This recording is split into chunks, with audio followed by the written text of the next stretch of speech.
fininha. Primeira regra, letras grandes de traço grosso, tá? A letra tem que ser grande e de traço grosso. Mesmo que ela ocupe muito espaço, é melhor você gastar no papel, no material que você está visualizando, mas de forma que a letra seja visível facilmente pelo grupo, tá? Isso é essencial, é fundamental. O visual, o visual, antes de qualquer outra característica, por mais óbvio que seja, ele tem que ser primeiro visível. Às vezes a gente pega que está muito enfeita e o negócio que a gente queria comunicar realmente não comunicou porque não está bem visível. Então, letras grossas e grandes, tá? Aqui, a questão da distribuição do texto também conta muito. Eu fiz letras pequenas, mal feitas, eram as melhores que eu podia, e não distribuí, não fiz nenhum planejamento da distribuição do texto, de como ia ser o conteúdo da página. Eu não tinha ideia de como distribuir texto em página, não é? Eu não tinha ideia nenhuma. Eu era um verdadeiro sem noção quando fiz isso aqui. Só tinha mesmo a boa vontade, então eu peguei figurinhas que eu tinha em casa disponíveis naquela época e fiz o melhor que pude.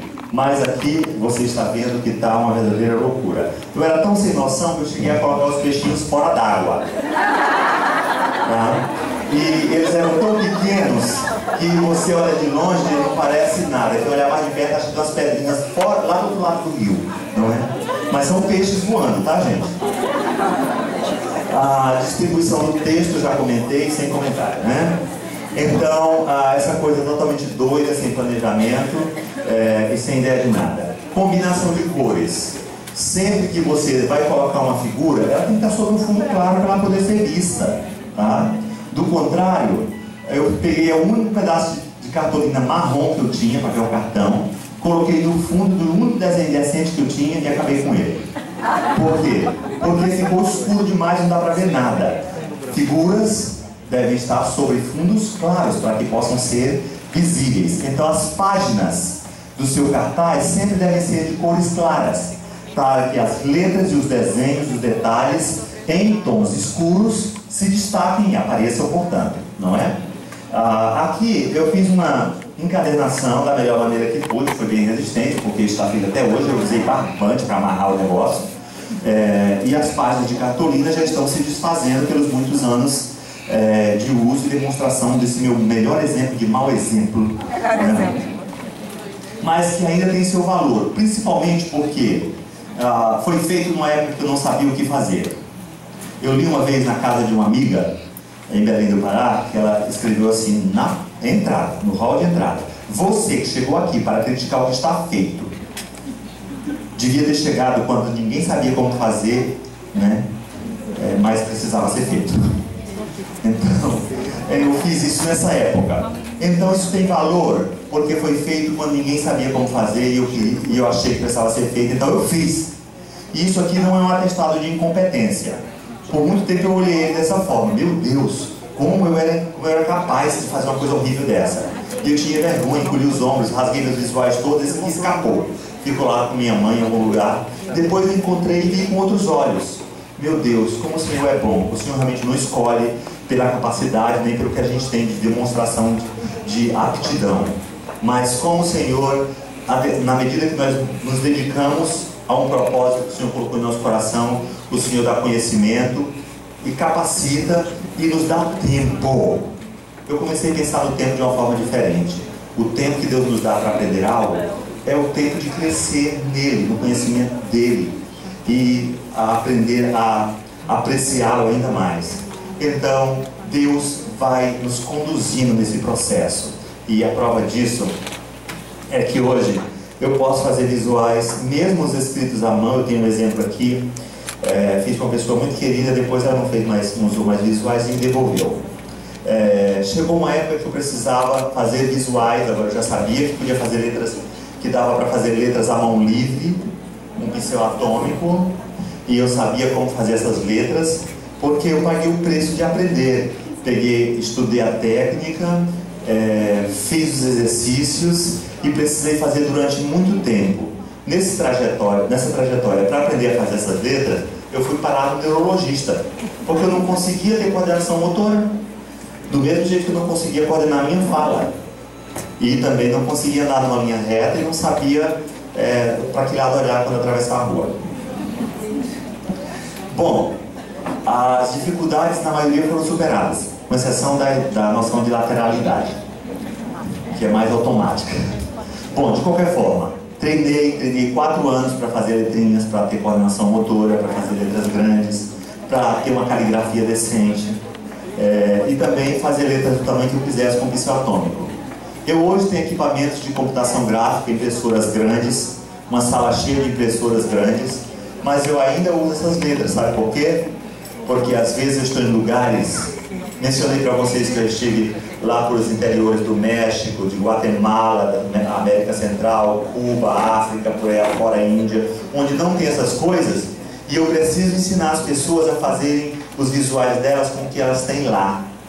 E então a gente pega as letrinhas, pega o pincel atômico e o papel que eles tiverem, a régua, e eu ensino a fazer, e às vezes faço cânticos, versículos para eles desse jeito, levo só o material feito à mão.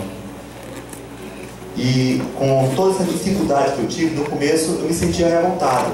Depois eu descobri que para a gente poder equipar pessoas que se sentem incapazes e totalmente inaptas para algo, muitas vezes nós temos que estar na pele delas e sentir o que é a dificuldade que elas têm, para poder motivá-las, se identificar com elas e descobrir até juntos o caminho.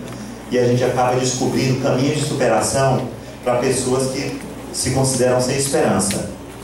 E tudo Deus faz com propósito, não é?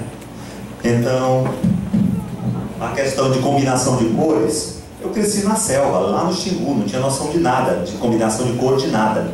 Então eu tive que vir para a cidade, comprar livros que ensinavam sobre combinação de cores, fazer muitos exercícios, muitos testes, muitas tarefinhas, até desenvolver habilidade. Deus não me deu nada fácil nesse aspecto de eu nascer com muito potencial. O que Ele me deu realmente foi o desejo de fazer, e me ensinou a depender dele no meio de muitas batidas na cabeça, na parede, não é? Aqui nós temos um cântico, um versículo que eu visualizei com algumas dificuldades. Veja só, feito no computador, os desenhos feitos no Corel, colorido impresso numa impressora de jato de tinta para papel A3, da Epson. No Brasil são as mais baratas para impressão A3. E elas aceitam Book Ink. É um sistema de alimentação contínua que hoje já é bem comum, as pessoas substituem pelos cartuchos originais e ficam potes de tinta fora da impressora, que você, geralmente a tinta usada nos bookings, no sistema de alimentação contínua, custam de 10, às vezes até 2% do valor do cartucho da original da impressora. Então, com esses sistemas de impressão, que a maioria das impressoras hoje, quando elas são lançadas no Brasil, os chineses já mandam para o Brasil os cartuchos dos bookings, desse sistema de alimentação contínua, com o chip compatível com a impressora. Ao invés de você comprar cartucho original, você compra esse book. E ele substitui totalmente, você nunca mais troca cartucho, nunca mais só compra as tintas por 100 ml ou até por litro de cada cor. E aí fica muito barato e pode imprimir tudo que você quiser na sua igreja, bem colorido, assim. Mas aqui nós temos acertos e erros. Um dos erros foi a letra. Está muito enroladinha, tem detalhezinho, tem lado largo, pedaços largos e estreitos. E essa letra fina mistura tudo. Quanto mais parecida com a letra cursiva, mais complicado é para ler. Então a letra cursiva não serve para visualizar, tá? São as letras mais do tipo bastão. Se você vai escolher fontes do computador, pense em Arial Black como o modelo padrão, tá? Arial Black, a partir de 130. O tamanho ideal é a partir de 150 pontos, tá? Arial Black de 150 pontos. Esta é uma letra chamada Impact. A Impact, ela parece grande e ela ocupa pouco espaço na largura. Então, você quer colocar mais palavras e tem pouco espaço, como esse cartaz que está em pé, e eu queria colocar até 3 palavrinhas pequenas em uma linha só. Então a Impact, o corpo dela é grande e os capins são pequenos, mas elas são grossas, são traços grossos. Então elas ocupam pouco espaço, tanto na altura quanto na largura, e dá para escrever bastante coisa. Se bem que um cartaz, mesmo assim em pé, ele não deve ter mais que 8 linhas, tá? O limite é 8 linhas para uma meia cartolina em pé, no formato de retrato. Se tiver um retrato paisagem, o ideal é não mais que 5. O ideal então é 5 no máximo, tá? 5 linhas no formato paisagem e 8 linhas se ele estiver em pé no formato retrato, na posição, não formato, mas na posição de retrato. Deixa eu ver. Às vezes, para economizar espaço, nós diminuímos o tamanho da letra, como eu fiz. Essa aqui é a letra Impact, mas a letra está pequena, então o visual está limitado na sua utilização. Olha, eu espremi aqui ela ficou melhor, ficou maior, mais espaçosa.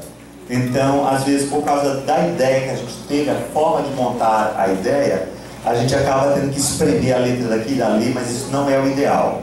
Acima de qualquer outra característica, a letra tem que ser grande e visível. Não trabalhamos com sombras nas letras, de um modo geral, não. Tá? As sombras, aqueles efeitos do Word, que a letra fica meio deitada, ondulada, qualquer coisa que deforma a letra, a característica básica dela, dificulta a leitura. Nós estamos pensando em crianças primárias, como padrão dos nossos alunos. Aí temos pré-escolares e temos os juniores e até pré-adolescentes, não é? Mas a letra, essa é uma letra que parece letra à mão livre, não é? Ela foi meio espremidinha. Na hora que você dá uma achatada, espreme a letra, você começa a criar dificuldade na leitura, porque fica um palitinho muito grudado no outro e começa a misturar um pouco, dificultando a leitura, tá? Elas têm que ter essa distância necessária uma da outra para que fiquem bem legíveis. Estas ideias de visuais aqui, essa daqui, por exemplo, é de um cartãozinho de convite de aniversário. Então eu só peguei a ideia do cartãozinho, do convitezinho de aniversário, e no lugar onde estava o corpo do convite, eu ampliei o desenho inteiro e coloquei o meu versículo, porque tinha tudo a ver, né? Eu coleciono essas coisas como fonte de inspiração, de ideias para utilizar em alguns momentos, em algumas aplicações específicas. Às vezes nós usamos recursos muito limitados e criamos problemas. Antigamente tinha os normógrafos, umas réguazinhas de letras que a gente usava manualmente com tinta nanquim. Aquilo era um trauma.